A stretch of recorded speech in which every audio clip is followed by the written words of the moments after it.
Mesdames, Messieurs, bonjour, bienvenue dans votre édition. Très heureuse de vous retrouver à la une de l'actualité. Djibouti aux côtés de la Ligue arabe pour la paix en Palestine aux Nations Unies.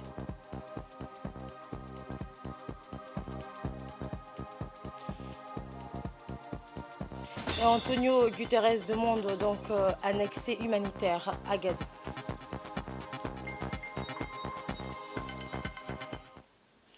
Bonjour, le chef de la diplomatie djiboutienne, Mohamed Ali Youssouf, a participé à la réunion d'urgence des ministres des Affaires étrangères des pays de la Ligue arabe sur la Palestine qui a eu lieu donc hier au Caire. Cette réunion a été organisée à la demande de la Palestine et dirigée par le Maroc, actuel président donc, du Conseil de la Ligue arabe au niveau ministériel.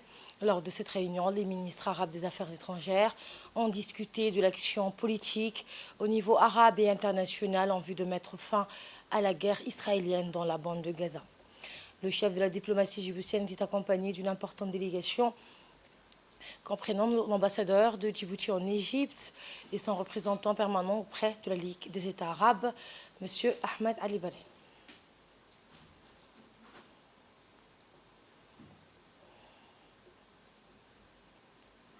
L'armée israélienne vise des centres du Hamas à Gaza et le Hamas répond par des tirs de roquettes sur Tel Aviv. Au 6e jour de la guerre, les bombardements continuent sur l'enclave palestinienne coupée du monde. Les derniers bilans, 1203 Palestiniens ont été martyrisés depuis le début des raids israéliens sur la bande de Gaza et 5763 autres ont été blessés, tandis que le nombre de morts israéliens aux mains de la résistance palestinienne s'élève à 1300. La résistance à Gaza a tiré des salves de roquettes vers Tel Aviv, Ashkelon, Beersheva et Haïfa, tandis que les forces d'occupation continuaient de détruire des quartiers résidentiels et de cibler des civils dans la bande de Gaza. Le secrétaire d'État américain Anthony Blinken est arrivé ce jeudi à Tel Aviv. Guterres, je le disais en titre, demande un accès humanitaire à Gaza. Le secrétaire général de l'ONU, Antonio Guterres, a exprimé mercredi son inquiétude concernant les tirs croisés le long de la ligne bleue, la frontière entre Israël et le Liban, et a appelé toutes les parties et ceux qui ont de l'influence sur elle à contenir un débordement des hostilités. Dans une brève déclaration aux médias, Antonio Guterres a indiqué qu'il était en contact permanent avec les dirigeants de la région au Moyen-Orient à la suite de la nouvelle guerre entre Israël et le Hamas, avec plusieurs priorités. La première étant, selon lui, d'éviter un débordement du conflit. Nous devons éviter un débordement du conflit. Je suis préoccupé par les récents échanges de tirs le long de la ligne bleue et par les attaques signalées dans le sud du Liban. J'appelle toutes les parties et ceux qui ont une influence sur ces parties à éviter une nouvelle escalade et une contagion, a déclaré le chef de l'ONU. Il a également regretté que plusieurs employés de l'ONU aient déjà payé le prix. L'organisation estime que 11 employés de l'UNRWA ont été donc tués au cours des 4 derniers jours par les bombardements israéliens. Ce matin, dans la matinée d'hier, au Palais du Peuple, le ministre de la Justice, des Affaires pénitentiaires et des Droits de l'Homme, Ali Hassan Bahdoun, a présidé une cérémonie de remise des attestations à la première promotion des auditeurs de justice stagiaires de l'École nationale d'études judiciaires, l'ENEJ, appelée donc promotion Abdulrahman Cheikh Mohamed. Cette cérémonie s'est déroulée en présence du directeur général de l'ECAL, Magdala Ibrahim Ahmed, de la représentante résidente du PNUD, Emma Ngoua, du représentant de l'Union européenne, de la première présidente de la Cour d'appel, Mme Nima Ali Olsama, du procureur général de la République, Jama Suleiman Ali, et d'un certain nombre de personnalités distinguées. Les auditeurs de justice de cette première promotion, qui représentent le futur de la magistrature, ont suivi une formation intensive de 18 mois à l'École nationale d'études judiciaires. Cette formation leur a permis d'acquérir des connaissances approfondies pour faire face aux défis complexes auxquels ils seront souvent confrontés dans leur noble profession. Il convient de souligner que le rôle des auditeurs de justice est essentiel au bon fonctionnement de l'appareil judiciaire. Ce métier exige de la polyvalence, de la flexibilité et de l'intégrité. Et à la fin de la cérémonie, les lauréats ont reçu leur certificat de réussite des mains des autorités présentes. Dans son discours, vous l'entendrez, le directeur de l'École nationale judiciaire a souligné que le corps judiciaire constitue l'une des 3 fonctions régaliennes de l'État. Il a également exprimé sa reconnaissance envers tous les partenaires dont le dévouement, l'expertise et le professionnalisme ont été indispensables pour la réussite de cette formation. À l'écoute. Remarquable, mais ô combien difficile, et je suis très heureux aujourd'hui pour les 12 candidats. Nous leur avons fait passer tous les stress tests, tout ce qui était nécessaire pour rehausser les savoirs. Ils l'avaient déjà, ils sont tous issus d'un Master 1 et d'un Master 2 en droit. Donc, ce n'était pas le droit qu'on leur apprenait, mais c'était l'exercice de la profession.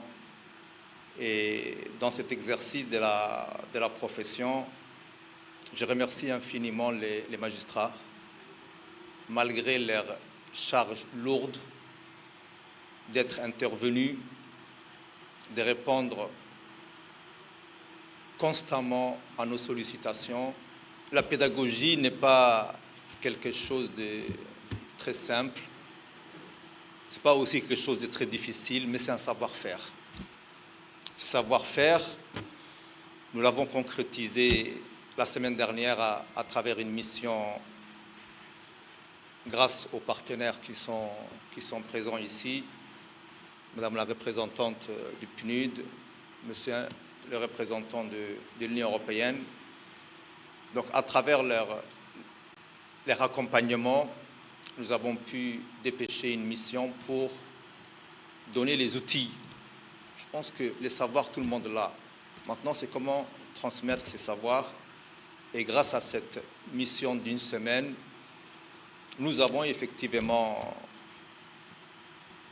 mis en perspective les enjeux de la formation. Comment prendre en charge des gens à former et qui demain vont faire la formation. La présidente du conseil d'administration de l'ENEJ et la première présidente du cour d'appel ont toutes les deux précisé que cet événement est majeur et c'est une réussite pour la famille judiciaire. On les écoute. Depuis son accession à la magistrature suprême, et c'est en 2000 qu'a eu les États généraux de la justice, c'était les premiers, avant l'éducation nationale. Le président de la République, chef du gouvernement, a entrepris divers chantiers d'envergure pour consolider l'indépendance du pouvoir judiciaire, renforcer notre état de droit.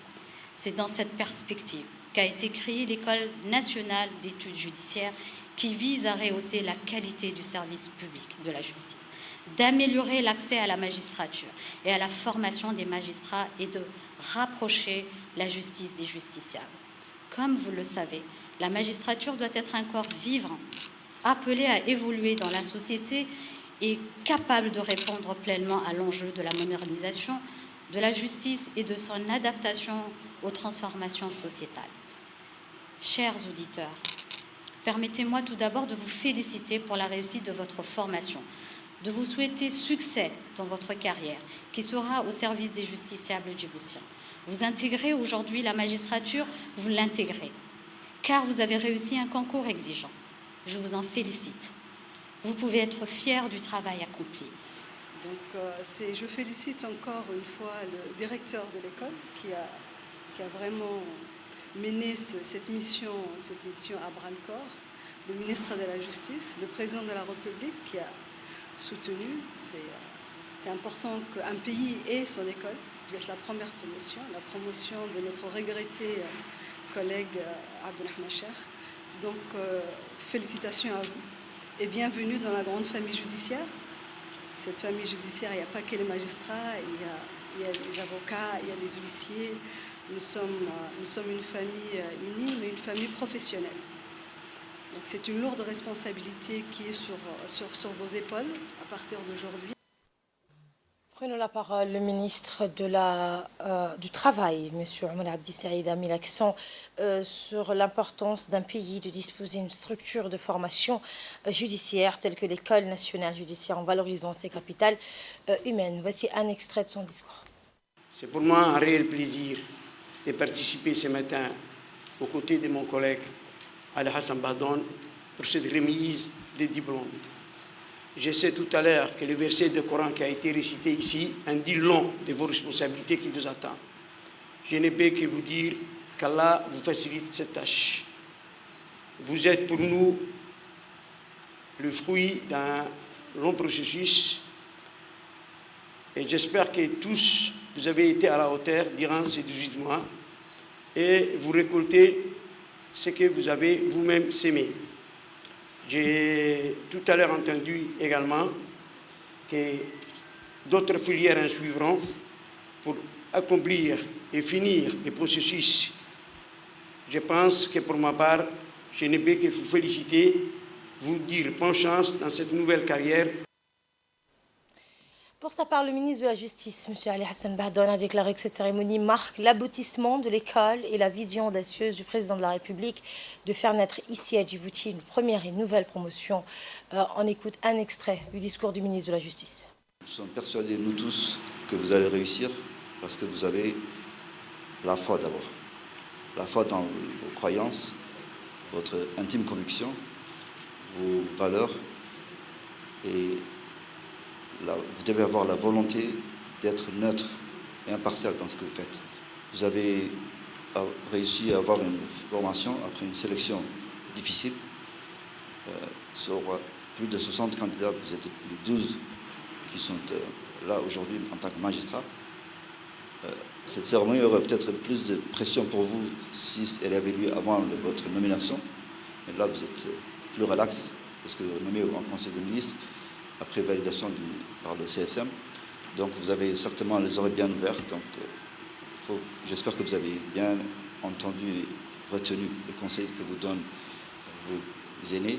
Il est peut-être temps pour vous de mettre la tenue appropriée, de prêter serment.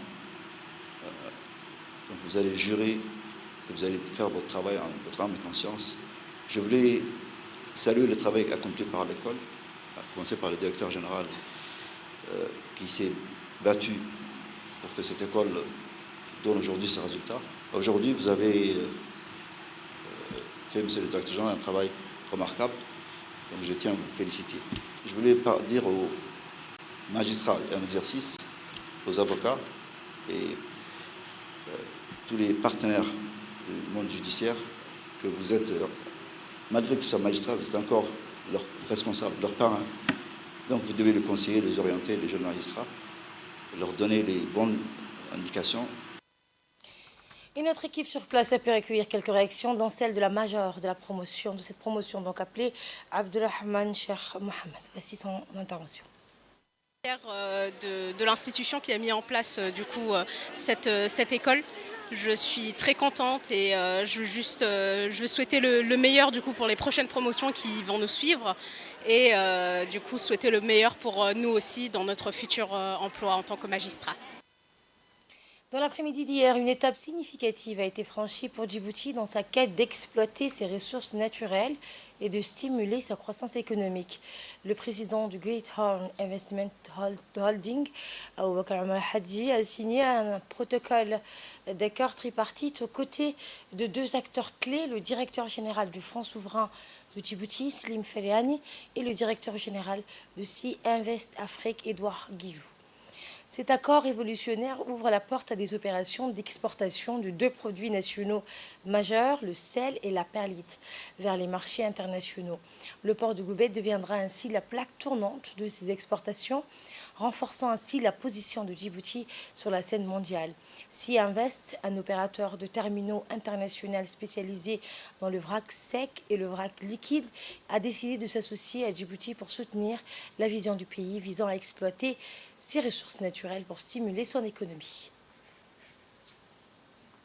Sur les vracs solides et liquides.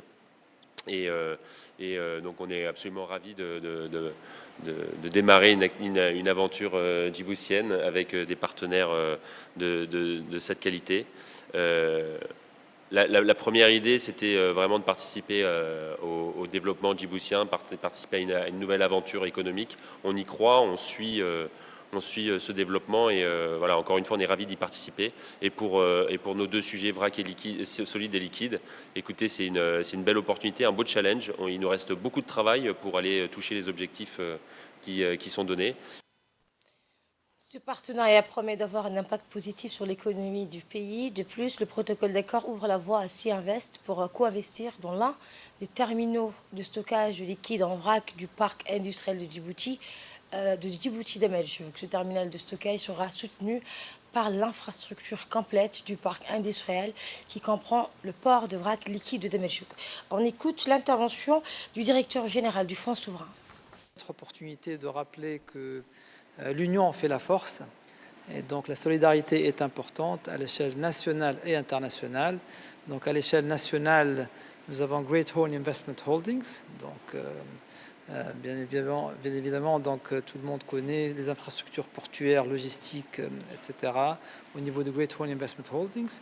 Et le Fonds souverain de Djibouti, le jeune Fonds souverain de Djibouti, dont le rôle est de diversifier donc l'économie djiboutienne et de travailler en partenariat et d'attirer, entre autres, des partenaires internationaux de premier plan, tous secteurs confondus.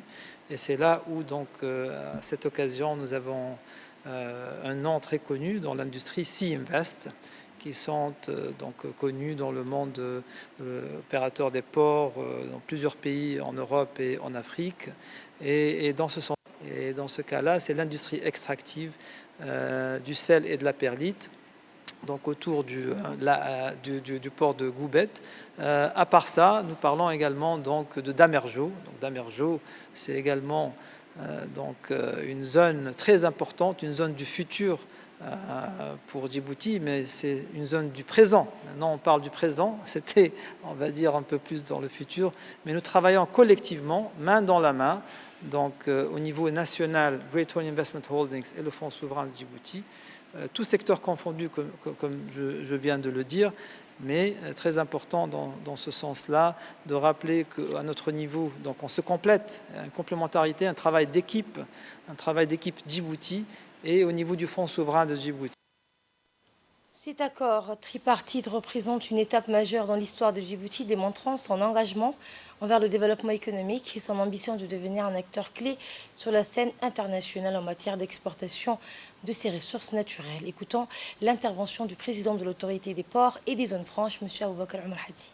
Ce qu'on vient de signer aujourd'hui, ça porte sur l'exploitation du port de Dameljouk et de Goubet. Goubet, comme vous le savez, ce sera le premier produit exporté de la République de Djibouti vers le monde. Donc c'est vraiment très important et ça va vraiment contribuer à la croissance économique du pays. Donc ça, c'est un premier projet, c'est l'exploitation de ces ports. Et le deuxième projet, c'est Damerjouk. Donc nous avons investi les quais et maintenant nous sommes en train de solliciter et de s'associer avec d'autres partenaires internationaux sur le stockage. La capacité du port de Damerjouk est de 13 millions de mètres cubes.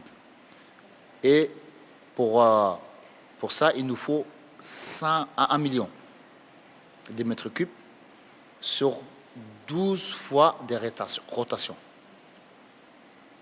Donc, en partie, on vient de signer. Il y aura d'autres partenaires qui vont venir aussi avec nous, qui vont signer pour faire les 1 million de mètres cubes de stockage pour la capacité totale de la GT. Dans le reste de l'actualité, le ministère de la Santé, en collaboration avec GX Foundation, a lancé la deuxième caravane ophtalmologique de la cataracte en République de Djibouti. La cérémonie de lancement a été organisée au sein de l'hôpital général Pelletier et présidée par le directeur général du CHU de Djibouti, Dr Omar Ismail Mahmoud. À travers cette caravane, le ministère de la Santé et GX Foundation ont fixé comme objectif de consulter, opérer et soigner gratuitement de centaines de personnes touchées par la cataracte de notre pays. Pour rappel, en février 2023, le Premier ministre Abdelkader Kamel Mohamed avait présidé la cérémonie de renouvellement du mémorandum d'entente entre le ministère de la Santé et GX Fondation qui avait pour objectif de mettre en place l'organisation des caravanes médicales mobiles en vue d'opérer et soigner toutes les personnes souffrant de cataracte dans notre pays. La Fondation GX Fondation et le ministère de la Santé ont déjà opéré en février dernier plus de 500 personnes et se sont fixés à travers cette deuxième caravane comme objectif d'opérer plus de 1000 personnes touchées par la cataracte en République de Djibouti. L'opération s'étend sur une période de 6 semaines et se déroulera à l'hôpital général Pelletier. À noter que toutes les personnes souffrantes et victimes de cataracte ont remercié GX Fondation pour sa politique de bienfaisance.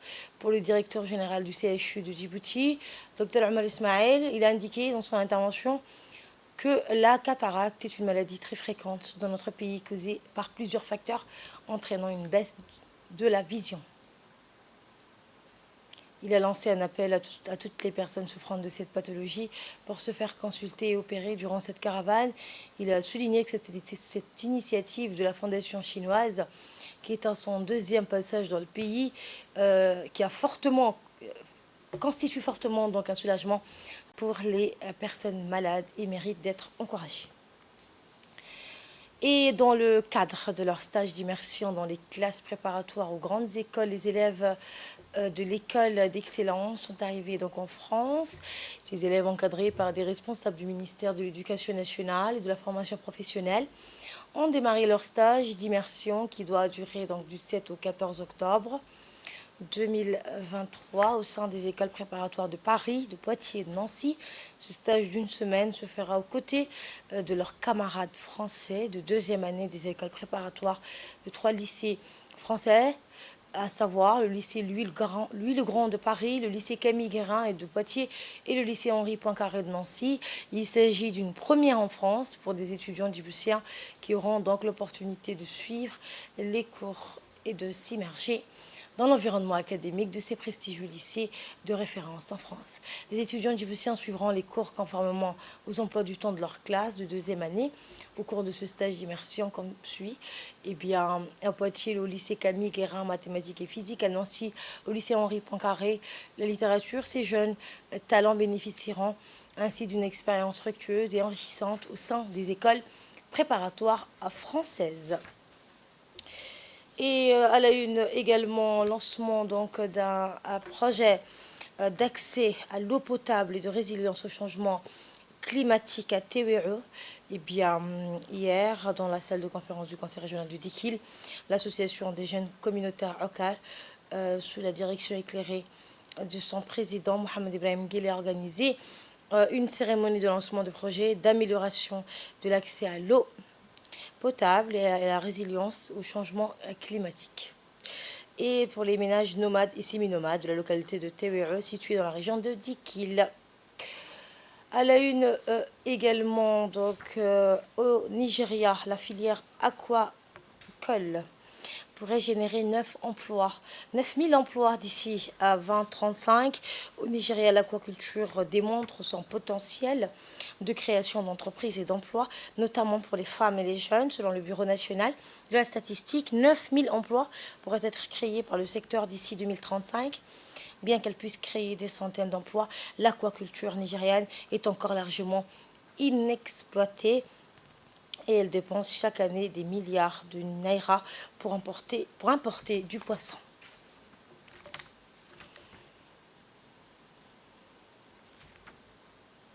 Et c'est ainsi que s'achève cette édition. Merci à vous qui l'avez suivi. Excellente suite de programme sur Télé Djibouti.